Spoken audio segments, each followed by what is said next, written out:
When Jane Austen's novels were first published back in the early 1800s, the reading public of the day took to them with great enthusiasm. Her independent, spirited heroines fell in love with dashing, handsome, wealthy heroes of good character, and although the course of true love never ran smoothly, the outcome was always optimistic, with plenty of twists and turns in every tale. With the passage of time, Jane Austen became elevated to the lofty ranks of classic author, and for many years she was considered to be the province of students and academics. This is how things may well have remained, had it not been for a number of major film and television productions towards the end of the 20th century, when Jane Austen became a household name, as her novels, Pride and Prejudice, Sense and Sensibility, and Emma all received glamorous treatments and clever screenplays, as characters were brought to life and modern audiences captivated. Public perception of Jane Austen changed almost overnight. No longer was she reverently discussed in the hushed tones of literary circles. Viewers all over the world waited with bated breath to see if good would eventually triumph, with love and a handsome income conquering all. Storylines were surprisingly contemporary, and actors dressed in Regency splendour only added to the attraction. Ladies in low-cut necklines and gentlemen in figure-hugging breeches oozed passion, and suddenly Jane Austen, the modest daughter of an English country clergyman born in 1775, became the talking point of the day. A whole range of merchandise appeared in shops everywhere. Books were written about every aspect of Jane Austen's life, and one of the most interesting elements of her character to emerge was her great love of the English countryside. Throughout Jane Austen's novels, there are many spectacular views of English rural life, contrasted dramatically with fashionable town society, and tracing the great lady's footsteps offers an amazing picture of the rich and varied English landscape, both past and present.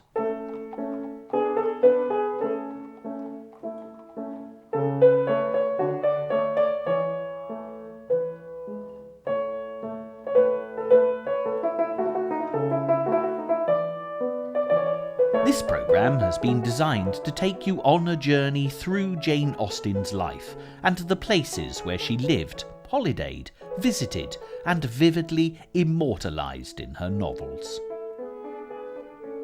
It often comes as a shock that Jane Austen only actually completed 6 novels, which are, in order of publication, Sense and Sensibility, Pride and Prejudice, Mansfield Park, Emma, Persuasion, and Northanger Abbey, and compared to other great novelists such as Charles Dickens or Thomas Hardy, her output was certainly minimal. Consequently, the legacy she's left is all the more precious, and when you consider that she died at the tragically young age of 41, her potential as an author was never fully realised.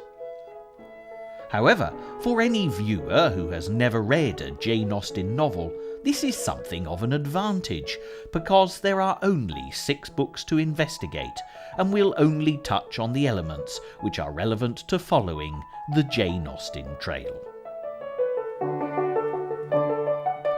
It's not only the novels that give us a view of Jane Austen's England, because a fine collection of letters also exists, predominantly between Jane and her sister Cassandra, giving fascinating information about everyday life for the Austen family. The letters were written on an almost daily basis, whenever the girls were parted, documenting their movements around the countryside, visiting the houses of friends and relations. Addresses vary from London to Bath, Kent to Lyme Regis, and the letters will be the basis of many of the locations that we'll visit throughout the course of this programme.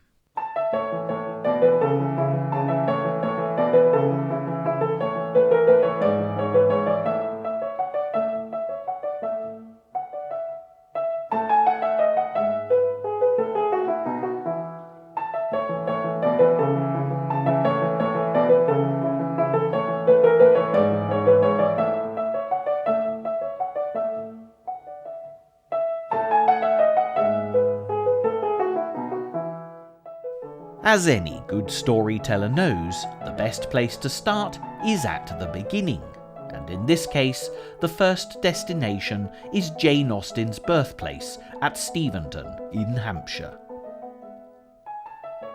Steventon today is a tiny village, but at the time of Jane's birth, it was little more than a hamlet. The Reverend George Austen, Jane's father, was rector of Steventon and the lovely little church of St. Nicholas. He, his wife, and growing family lived in the nearby rectory, which was demolished way back in the 1820s, as it was thought to be unfit accommodation for a modern clergy family. But it was a home that, by all accounts, the Austens made very comfortable and welcoming. This is a sketch of Jane's childhood home, but it takes a degree of detective work to track down the site of the rectory, and this field is it. Now rich pasture, cattle often graze here, and the only visible remnant from the Austens' time in residence is the kitchen pump, gloriously overgrown, which once supplied the family's water. To get to the church at Steventon, and many thousands of visitors come each year to do just that, you actually pass this field, and few realise that it was here that Jane Austen was born on the 16th of December 1775. She was the seventh child, but only the second daughter, in what would eventually be a family of 8, and Jane was by no means the only sibling to achieve success. It was a busy household, and with 4 older brothers, not to mention the boys that the Reverend Austen took in as paying pupils to supplement the family's limited and inadequate income, Jane and her older sister Cassandra soon became inseparable. When Cassandra was to be sent away to school at Oxford, Jane was only 7 years old, but begged her mother to be allowed to go too. Mrs. Austen felt compelled to agree, remarking that if Cassandra were going to have her head cut off, Jane would insist on sharing her fate. There's little to see other than the pump, a scattering of elm trees, and a slope that Jane used to love to roll down as a child. But there's a lovely atmosphere that makes you want to linger a while in what is unquestionably some of the loveliest countryside to be found anywhere in the world. Closer inspection of the Church of St. Nicholas will definitely reveal more of the Austen connection. From the lovingly carved sign that gives details of services presided over by Jane at her writing desk, quill in hand, to the memorials inside, it's impossible to miss the homage paid to this parish's most famous daughter. There are also memorials to James, Jane's eldest brother, who's actually buried in the churchyard, who took over as rector here on his father's retirement. James also had literary ambitions, writing rather scholarly poetry, but it had none of the popular appeal of his sister's sparkling prose. He was a rather melancholy soul, who probably died a rather disappointed man. There are no such memorials to the next Austen to be born, George. He did live for a few years at the rectory, but because of a mental deficiency, he was boarded out with a local labouring family. It may have been a hereditary problem, as an uncle suffering with similar problems was also kept at the same house. This sounds callous by modern standards, but was considered normal practice at the time, and he outlived Jane by many years, surviving well into his 70s. Edward was born shortly after George, and his good fortune in life enabled Jane to move in high society, even if it was as a poor relation.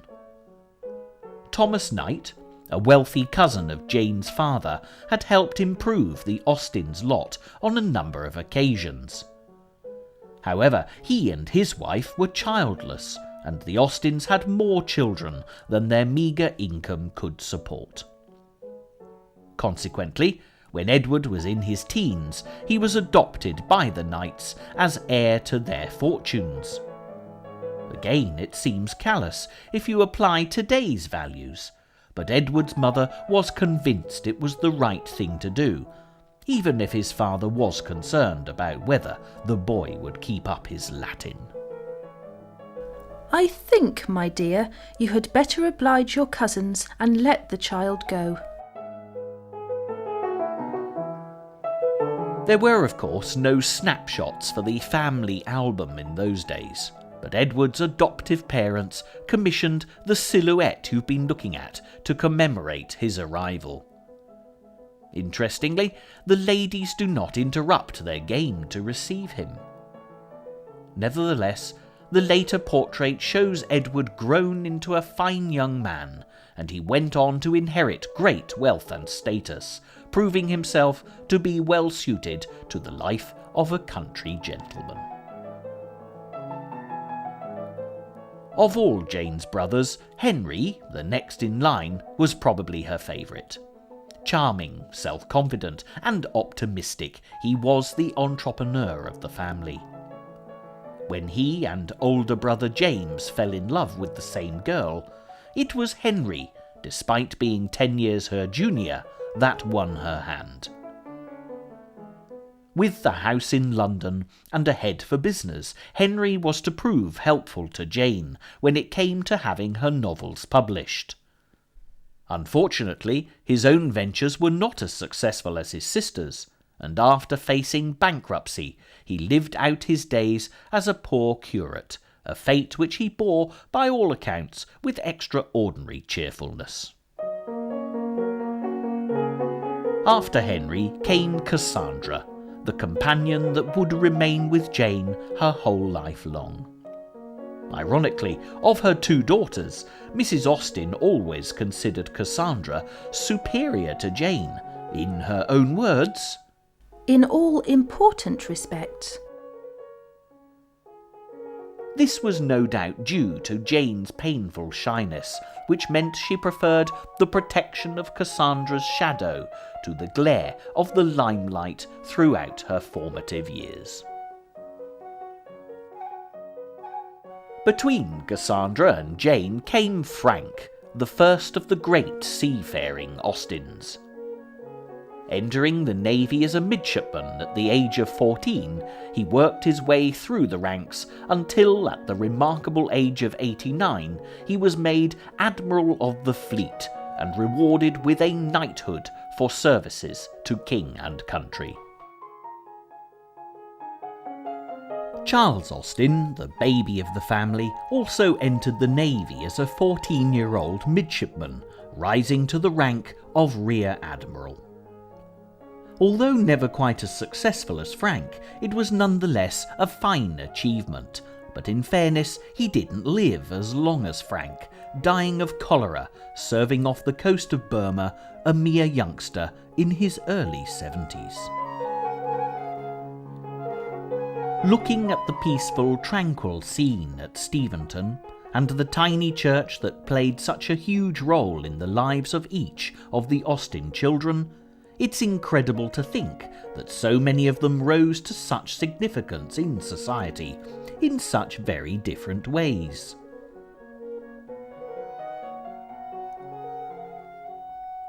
Life in the rectory was settled for many years, with Jane and Cassandra developing skills in writing and drawing respectively. Jane wrote this History of England by a partial, prejudiced and ignorant historian when she was just 15 years old, and Cassandra provided the humorous watercolour miniatures to illustrate it. The Austen girls were certainly attractive, described as two of the prettiest girls in England, gaining hearts by the dozens. Country balls and frequent social occasions gave them plenty of opportunity to meet prospective husbands, marriage being the only suitable occupation in life for girls of their social standing. Unfortunately for Jane and Cassandra, England had been at war with France since Jane was 17, and the majority of young men were away serving with the armed forces. Those who remained were often poor husband material, but even so, competition between so-called genteel young ladies was fierce.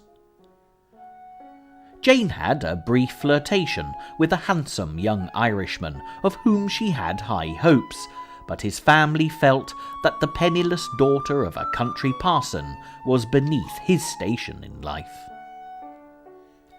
Although Cassandra fared better, becoming engaged to one of her father's former pupils, he died of yellow fever on an expedition to the West Indies.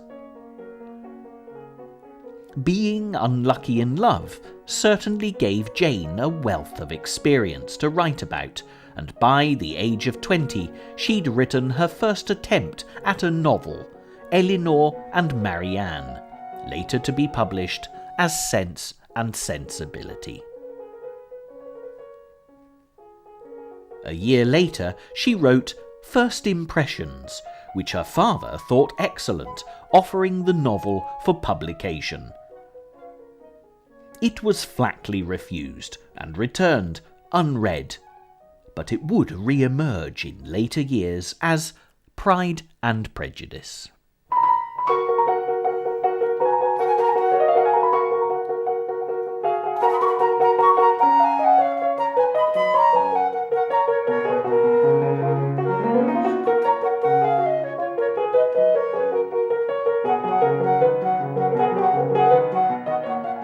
Jane's next literary attempt was inspired by a trip to Bath with sister Cassandra, and it told the story of a young country girl making her society debut in the city.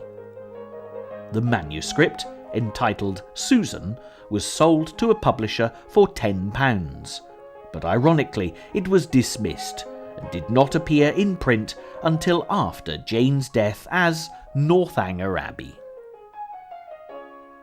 Without doubt, Jane Austen was a country woman at heart and described herself as proud to have been a Hampshire-born Austen. Consequently, when her father announced that he was retiring to Bath, Jane was appalled at the prospect that faced her. The city may have proved inspirational on a visit, but to live there? The idea was just too awful to contemplate, and Jane, not a young woman prone to fits of the vapours and swooning, fainted. It was Jane Austen's first experience of helplessness as a single female with no income. Her brothers had moved away to set up households of their own, leaving only the sisters at home with their parents at Steventon. The girls had no choice, and at the age of 25, Jane left the beloved countryside of her birth and headed for the city. If these thoughts from Jane reflected her true feelings, then we know that it was with a heavy heart that she accepted her fate. The first view of Bath in fine weather does not answer my expectations. I think I see more distinctly through rain. The sun was behind everything, and the appearance of the place from the top of Kingsdown was all vapour, shadow, smoke and confusion.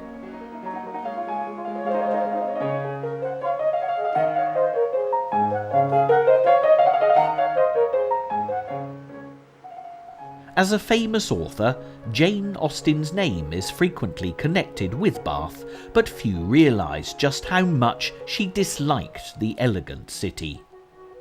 Apart from the fact that she loved the country, the years spent in Bath coincided with a very unsettled period in Jane Austen's life.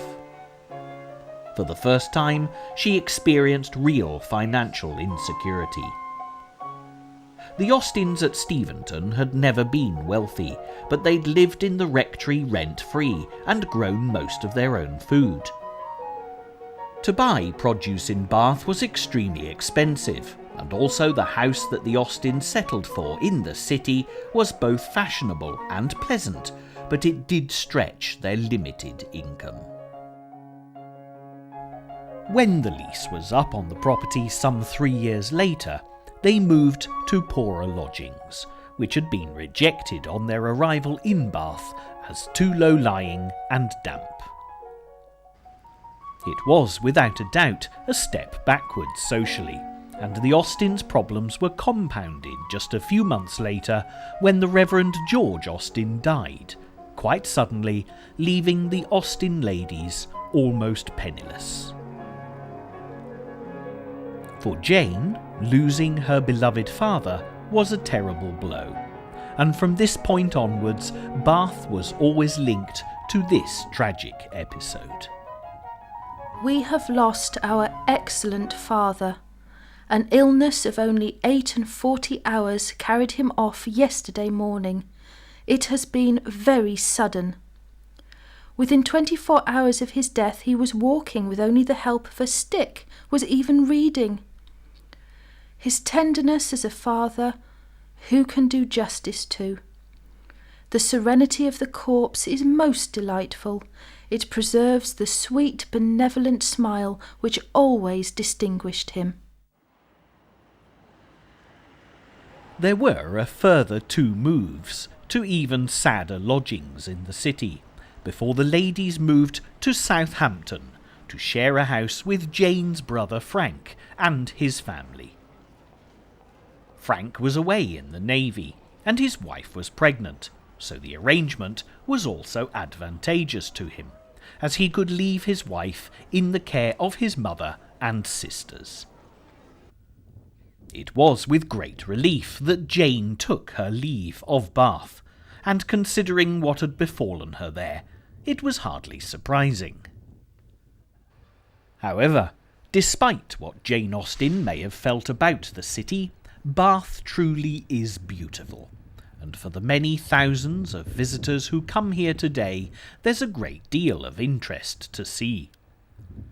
In happier circumstances, Jane Austen herself may well have viewed things differently.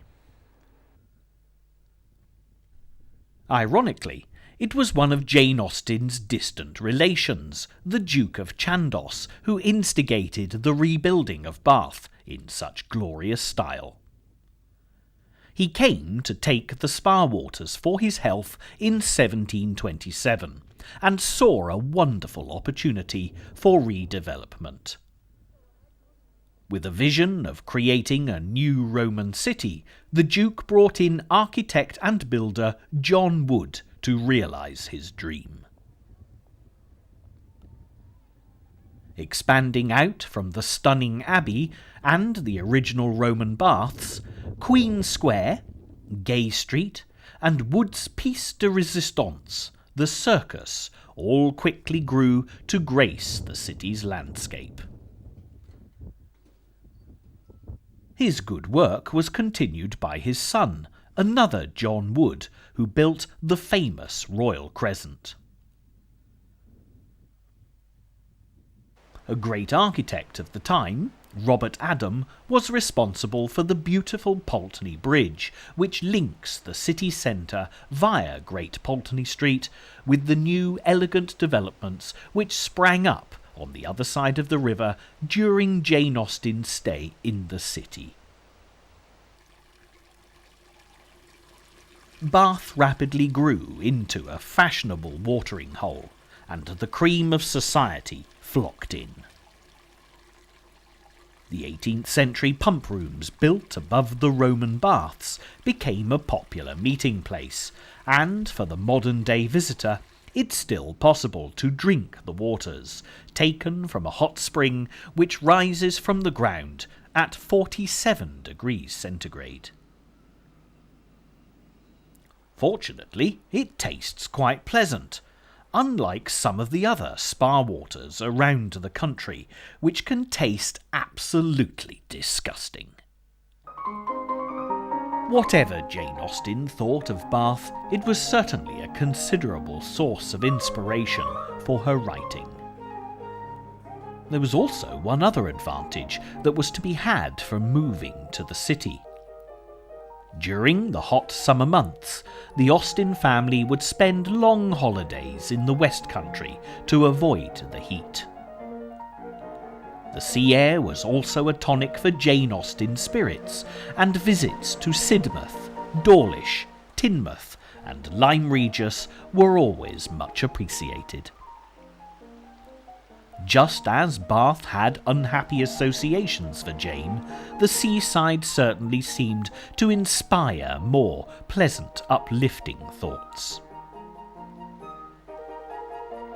This is Lyme Regis, which Jane Austen used to contrast with the stuffiness of Bath in her novel Persuasion. The Cobb, which is still a much-visited landmark today, had a dramatic role to play in Jane's story, as one of her female characters is rather too reckless and slips whilst jumping down from the wall, falling unconscious. The beach and the lovely walks around over the hills to Charmouth are pretty much unchanged, and as a seaside resort, Lyme Regis still has a charming oldie world atmosphere. Jane's words about Lyme Regis hold as true today as they did in Persuasion all those years ago. The remarkable situation of the town, the principal street almost hurrying into the water, the walk to the Cobb skirting around the pleasant little bay, which in the season is animated with bathing machines and company, the Cobb itself, its old wonders and new improvements, with a very beautiful line of cliffs stretching out to the east of the town, are what the stranger's eye will seek. And a very strange stranger it must be who does not see charms in the immediate environment of Lyme to make him wish to know it better. There may, however, have been a very special reason for Jane's fond memories of one particular summer spent by the sea. Looking at the few portraits that exist of Jane Austen coupled with descriptions of her as an attractive young lady with a lively personality, it seems unusual that she didn't marry. And if this next story is anything to go by, it was misfortune rather than lack of opportunity that prevented this. It was many years after Jane's death that her sister Cassandra told the tale of a romantic seaside encounter with a mystery admirer, which took place on a summer tour of the West Country while the Austens were residents of Bath. Cassandra evidently approved of the young man, describing him as worthy of Jane, and the attraction was reported as being mutual. Unfortunately, the budding attachment was cut short, as the gentleman was called away, but arrangements were made to meet up again with the sisters later on their tour. Fate dealt a cruel blow, and the next information that was forthcoming was news of his death. Sad as the conclusion to this liaison may have been, the romance of the seaside remained important to Jane Austen for the rest of her life, frequently cropping up in her writing in very positive fashion.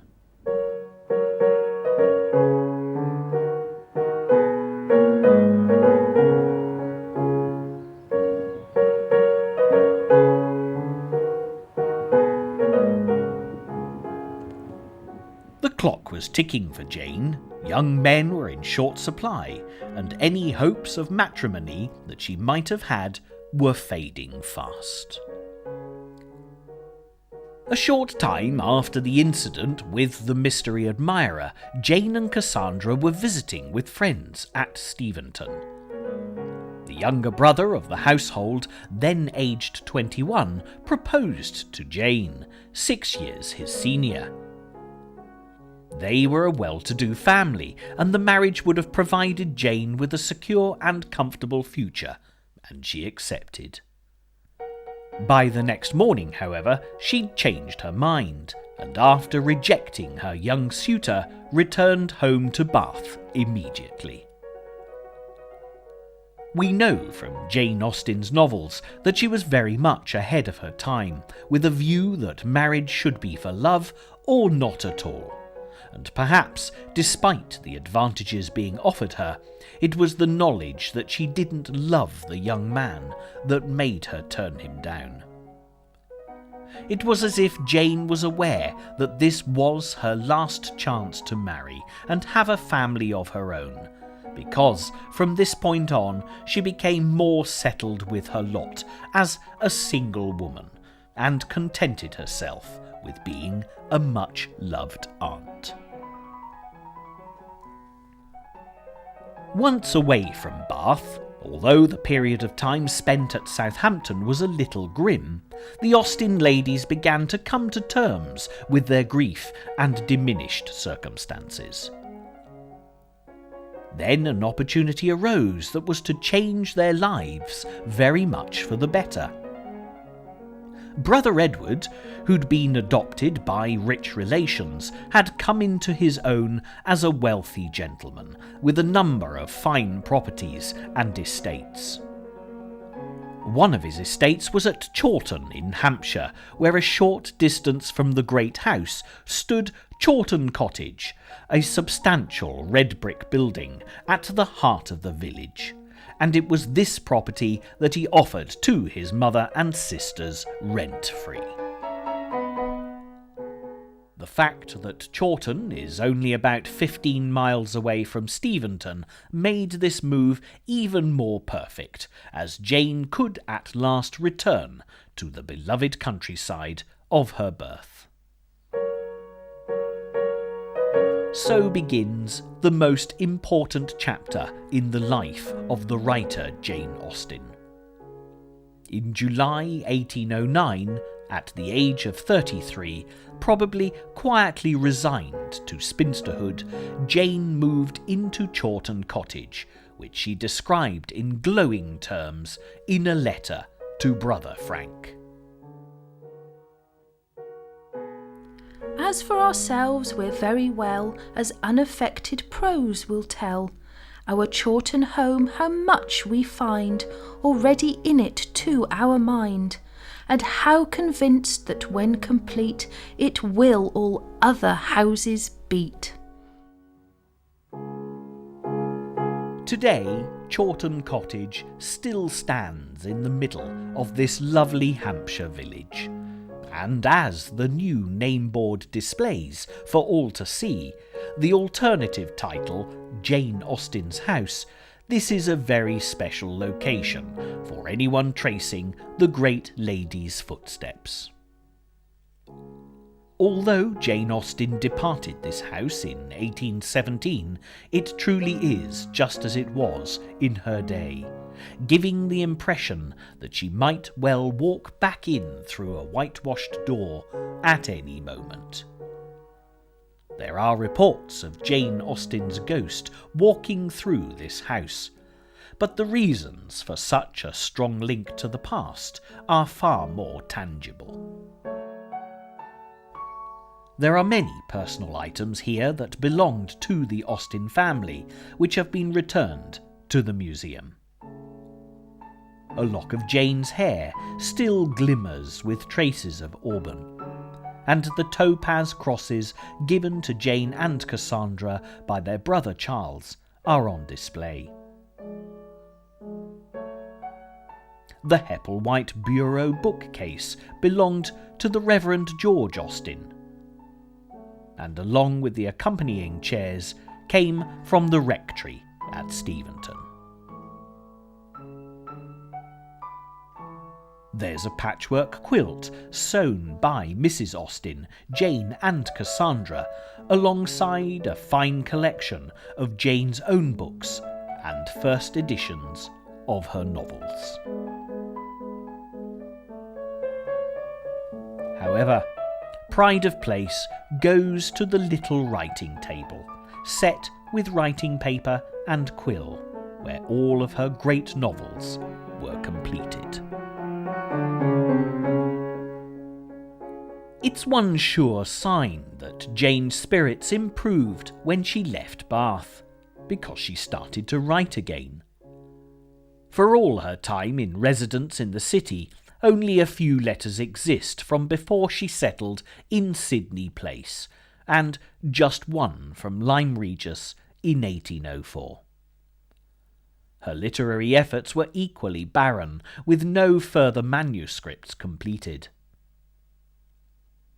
By the time Jane reached the peace and comfort of Chawton Cottage, she was ready to take up her quill again in earnest.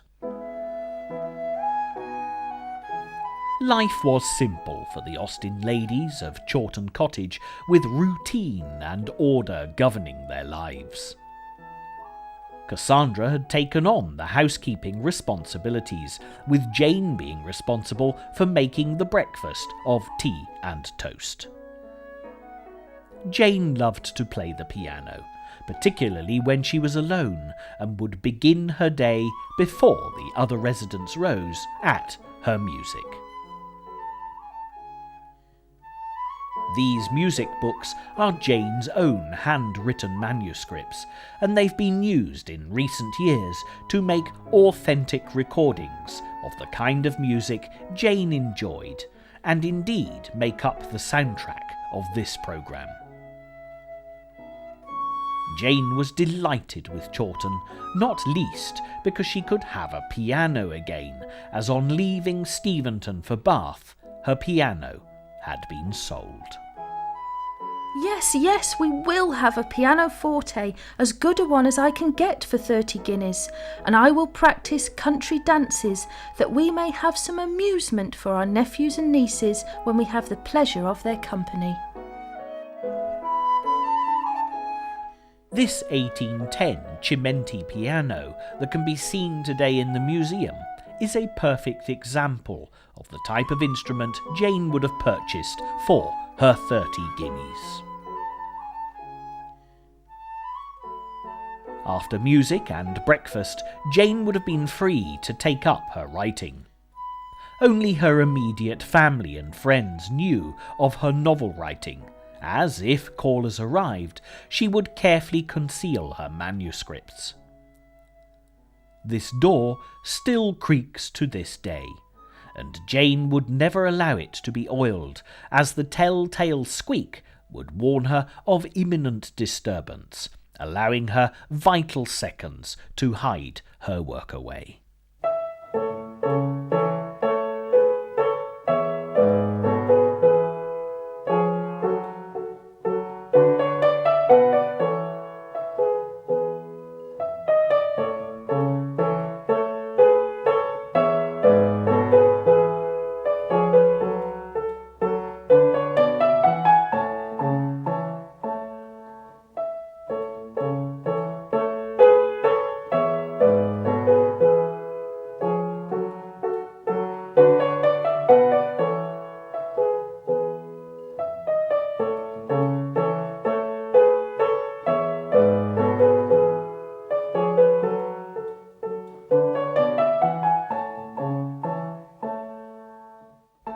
value of fresh air was also truly appreciated in the Austen household, and although the ladies of Chawton weren't able to afford to keep a carriage themselves, Brother Edward provided this now perfectly restored donkey carriage for the family to use.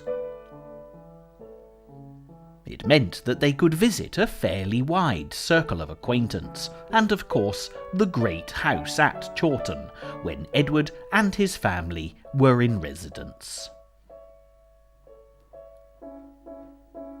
The church here in Chawton is lovely, and it's the place where ruined Brother Henry served out his days as a poor country curate.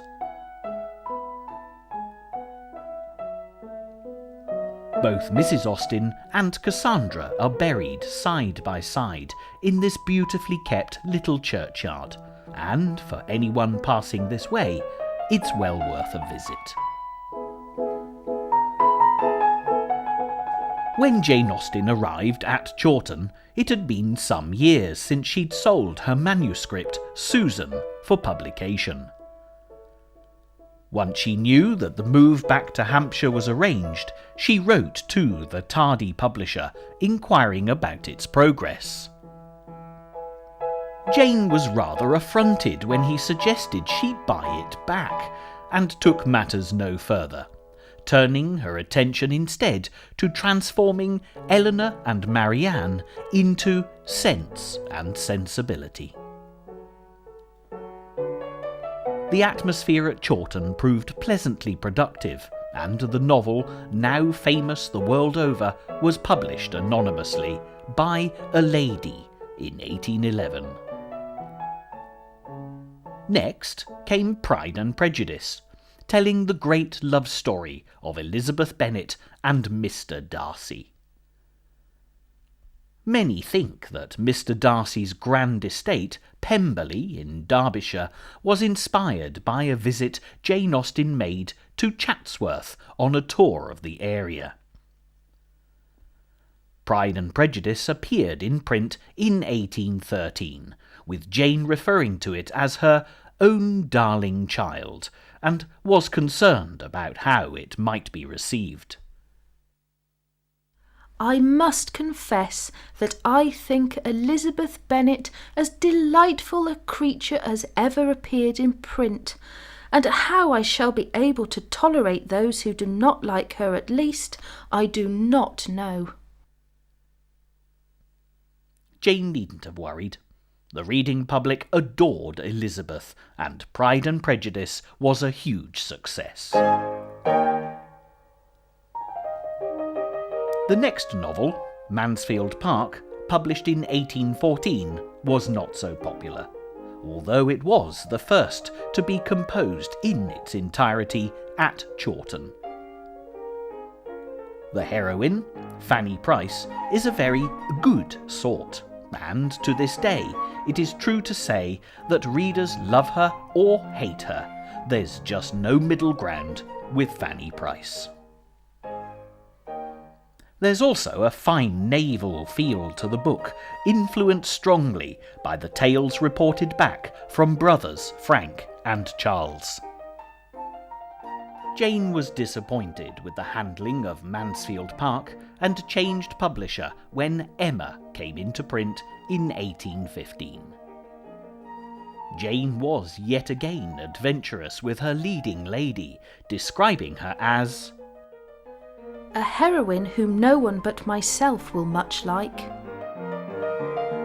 The novel was nevertheless a great success, and Emma Woodhouse is as popular today as ever. There is, however, an interesting story connected with Emma, which may well have substantially increased the readership. Quite unexpectedly, when Jane Austen was staying in London with her brother Henry, she received a visit from a royal emissary. His Royal Highness, the Prince Regent, the future King George IV, had heard that Miss Austen was in London, and, as an admirer of her work, invited her to visit the library at Carlton House, his London residence. The messenger was James Stanier Clark, the rather opinionated librarian who offered Jane advice on novel writing. The incident provoked Jane to reply with one of her most famous letters, explaining why she was unworthy of his attentions. I think I may boast myself to be, with all possible vanity, the most unlearned and uninformed female who ever dared to be an authoress. Jane may well have been flattered that the future king admired her work, especially as she was still writing anonymously. But she was faced with a dilemma when Mr. Stanier Clark informed her that the prince had given his permission for her to dedicate Emma to him. It was impossible for Jane to decline the honour without causing great offence, but she really took a very dim view of the Prince Regent and his scandalous womanising and gambling. At one stage, his wife, the Princess of Wales, had complained about his treatment of her in a letter to the newspapers, and Jane left us in no doubt about her opinion of the prince when she read it. I suppose all the world is sitting in judgment upon the Princess of Wales's letter.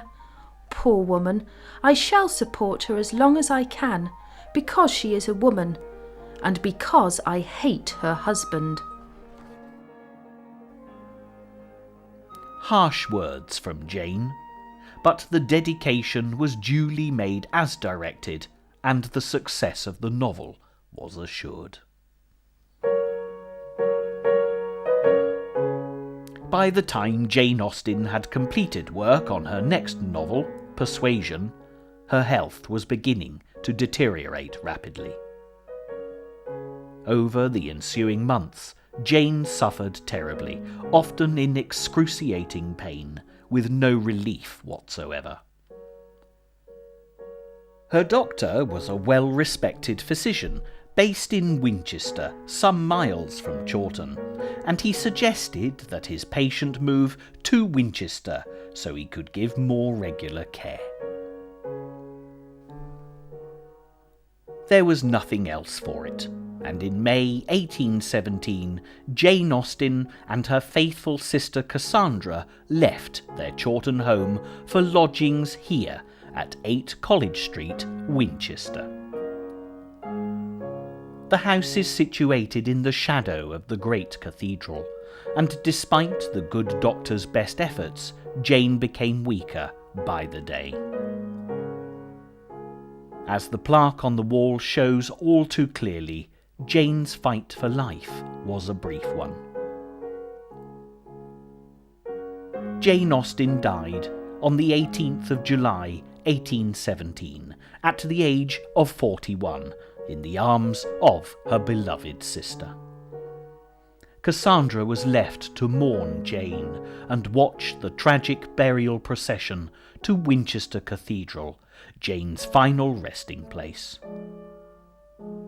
These words sum up Cassandra's terrible personal loss. I have lost a treasure, such a sister, such a friend as never can be surpassed. She was the sun of my life, the gilder of every pleasure, the soother of every sorrow. I had not a thought concealed from her, and it is as if I had lost a part of myself. The cause of Jane's death is still something of a mystery, as no one is altogether sure what killed her. There are those who believe Addison's disease, a disorder affecting the adrenal glands, was the cause of her demise, but it may well equally have been some form of cancer. Whatever, with none of the medical advances that are available today, Jane Austen's death would, without doubt, have been painful and drawn out, not only for her, but for those that loved her so dearly, as the agony of watching Jane and her genius fading away must have been appalling. Winchester Cathedral is a magnificent piece of architecture, but there's nothing grand about Jane Austen's memorial stone, a simple but poignant slab on the floor of the north aisle in the nave. And who can say how many people walk across Jane Austen's mortal remains without even realising that she's there? A brass plaque can be found on the wall above it, and there are always helpful cathedral guides on hand to point anyone searching for Jane Austen's grave in the right direction.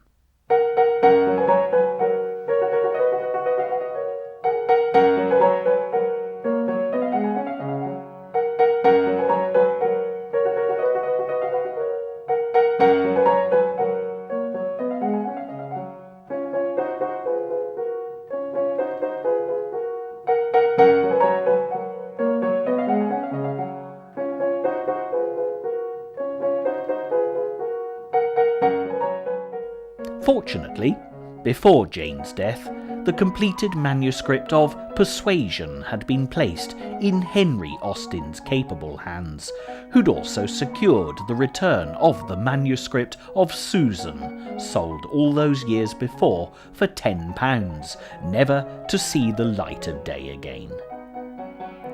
Jane reworked the novel and completed it as Northanger Abbey. She was particularly delighted that Henry had conveniently forgotten to mention that the disregarded manuscript was an early offering from the pen of the much-acclaimed author of Pride and Prejudice, and the price agreed to buy Susan back had been nominal. It would perhaps have been a pleasant irony for Jane Austen that the disobliging publisher who'd snubbed her work had lost out on Northanger Abbey. Both Persuasion and Northanger Abbey were published together under Henry's care in December 1817, and for the very first time Jane Austen's name appeared in print as the author. The rest is, of course, history, and the days of Jane Austen being perceived as exclusively the province of dusty academics is thankfully long gone. Many new generations of readers have discovered the delights of her novels and will continue to do so for generations to come.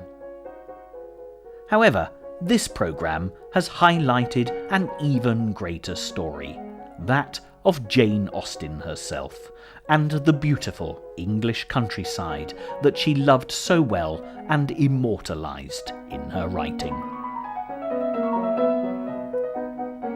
There are those who have criticised her own particular brand of parochialism, notably the author D.H. Lawrence, when he described Jane Austen as thoroughly unpleasant, English in the bad, mean, snobbish sense of the word. But really, you only have to see with your own eyes the landscape of her imagination to find fault with this statement. The England Jane Austen portrays is the England that she knew, and love what she did or hate it, the novels have been left as a fascinating snapshot of a particular moment in time. Fortunately, many of the places that inspired Jane Austen have also been left untouched, and for the modern-day traveller seeking to follow in her footsteps, the rewards will hopefully, during the course of this programme, have spoken for themselves.